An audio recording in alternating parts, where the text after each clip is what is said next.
Welcome back to NBA Cinema. I want to take a clip from Gils Arena's podcast. They've been having some good discussions over there lately. I've been really loving the guests that they brought over there. And one of the guests that really stuck out to me was Tim Hardaway. And we're going to look at some of the things that he had to say. Now, there's been narratives pushed by some of the younger analysts over there saying that this era is tougher. The players are way better. Jordan didn't play against players as good. You know, they undermined one of Tim Hardaway's former teammates, Mitch Richmond.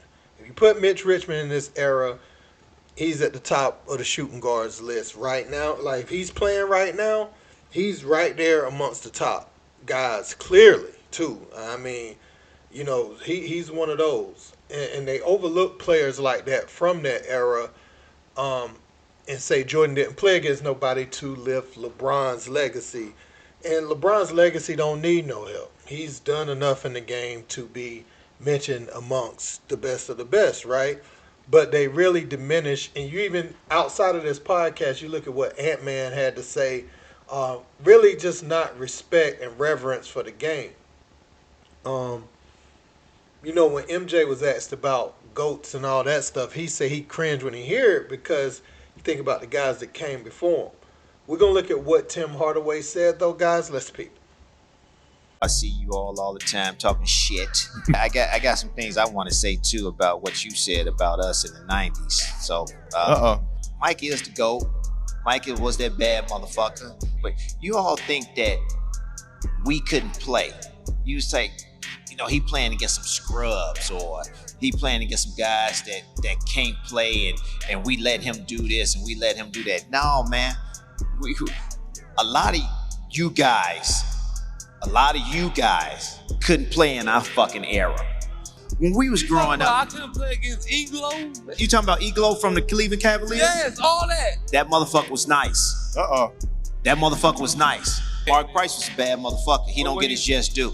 It's a lot of motherfuckers couldn't stay with Mark Price. Mark Price was a fast white guy. He could stop on the dime, shoot it in your face, split the double team, knew how to pass the ball, knew how to play the game. Mark Price was a bad motherfucker.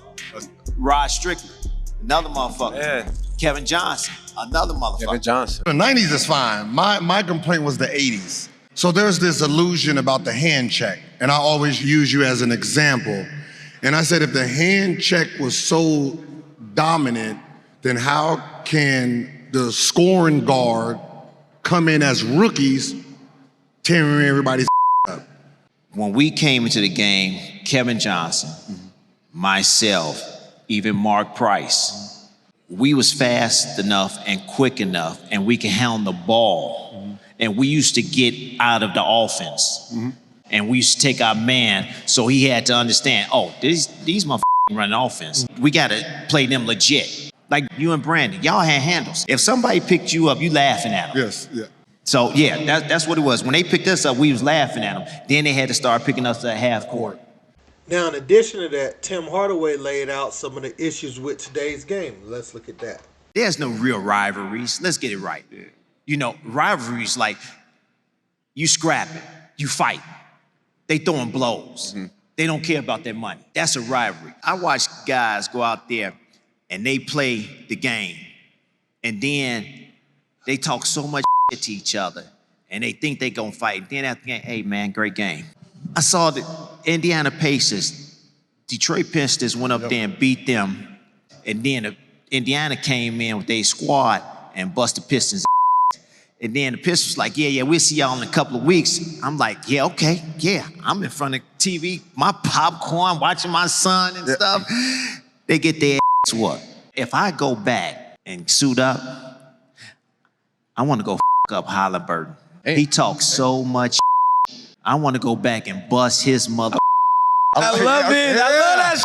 Yeah. Now, some of the issues with today's game, when Tim Hardaway talked about how everybody loves each other now, I just look at the nature of the game. You think about back in the day, they had 5-star basketball camp. Wasn't all these camps and circuits that you could play on.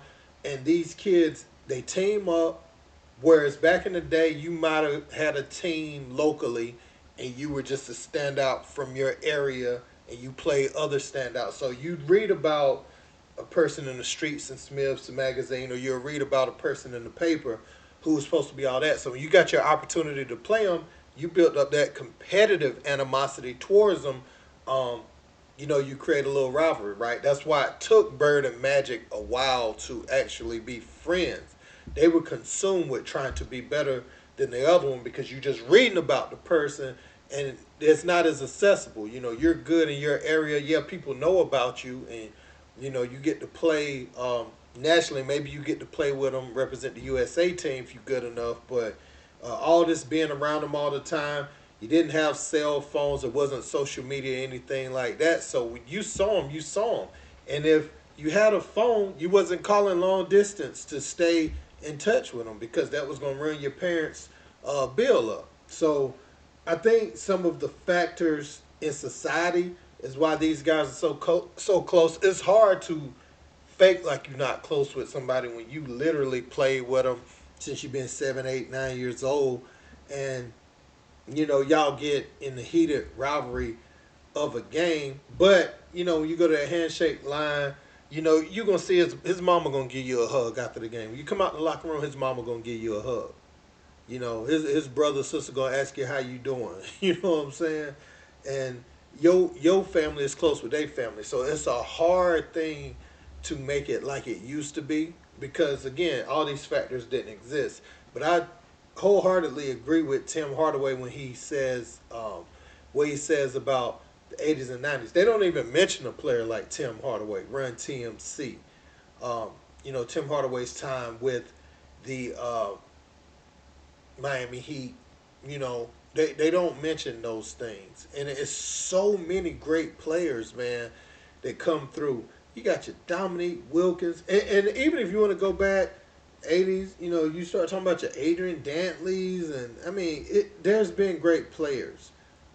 Even in the 70s, you got Bernard King. You got, and people just talk about Larry Bird and them. They don't talk about Ralph Sampson pre-injury as much as they should, only when they bring up Victor Wembanyama. Again, Kevin Johnson, another name they brought up in there. Kevin Johnson was him. Joker went baseline, dunked on the Hakeem Olajuwon. And the way they paint that Phoenix team, I've noticed the way that a lot of the media talk about it. Charles Barkley got to Michael Jordan in the finals, and they talk about Mike and Pip, and they talk about facing Barkley. No, it was Barkley and Kevin Johnson. And Kevin Johnson, it was like 1A, 1B options, right? On that team. Kevin Johnson was, if he played today where the guard is supposed to score all the time, Kevin Johnson would arguably be the top guy, at point guard. In his prime, yeah, because nobody could stay in front of KJ, and he's like that. He's like that for real. Peak Kevin Johnson. Because I remember how he used to do John Stockton and some of those guys. He was a tough matchup for Isaiah Thomas and everybody in between. So, people forget about these players, and I want them to have a little more reverence for the game than they do. And I was glad Tim Hardaway was saying some of you guys can't play in our effing era. He has some things to say about Brandon Jennings. And an ignorant thing that Nick Young said was Craig Elo. Craig Elo scored double figures for about 5-6 years of his career. People remember him being the guy Jordan hit that shot over where he double clutched. But don't forget, he double clutched the shot. He didn't just hit some old regular shot. He had to double clutch, hang. That's tough defense. That's just a better shot. So if that's how you looking at Craig Elo and think, I remember Craig Elo was a guy who could knock down some shots though. He could play off of the guys like Mark Price and them. You know what I'm saying? He could play off of those players. Now I'm trying to think. Was it Terrell Brandon, Mark Price? You know what? I can't remember exactly who was on that. I think he played with Mark Price, if I'm not mistaken. I don't think he played with Terrell Brandon. But, like I was saying, this guy was a great defender, and people played their roles back then. Craig Elo's job was to knock down some treys, and he shot it, his best years he was shooting it over 40 percent, and guys didn't take no more than 2 or 3 threes a game. If he was the volume shooter that he is now, he probably would have had about 15, 16. Um, and so that says a lot. I mean, he was 6'6". He guarded, and that's what they was relying on to guard MJ. And he made MJ take a tough shot. And Nick Young wasn't disciplined in that type of way where you would have him guard someone. He had a better career than you, Nick Young, because they used him as a starter.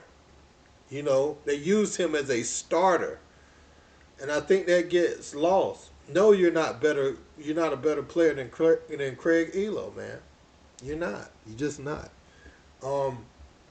So I was so glad to see Tim Hardaway say that and stand up for the previous era. And it's not to kick this era down. I think it's a lot of things going into it. I think the guys even have the talent of the players back then. It's just everything's so predicated upon scoring and just trying to run those numbers up and ostracizing defense so bad that while trying to bring more casual fans in, you're seeing that they're disinterested and you're losing your core fan base, the basketball purists, and that's why the game viewership is steadily going down. Also, the advent of social media and other factors like that. Everything is so right there, right? It's so accessible. But relatively speaking, if you put a good product out there and the games were good, you would still have more viewership than you're getting right now. You know. So that's all I got to say about it, guys. Let me know what you think in the comments. Don't forget to like, share, and subscribe. Till next time. Peace.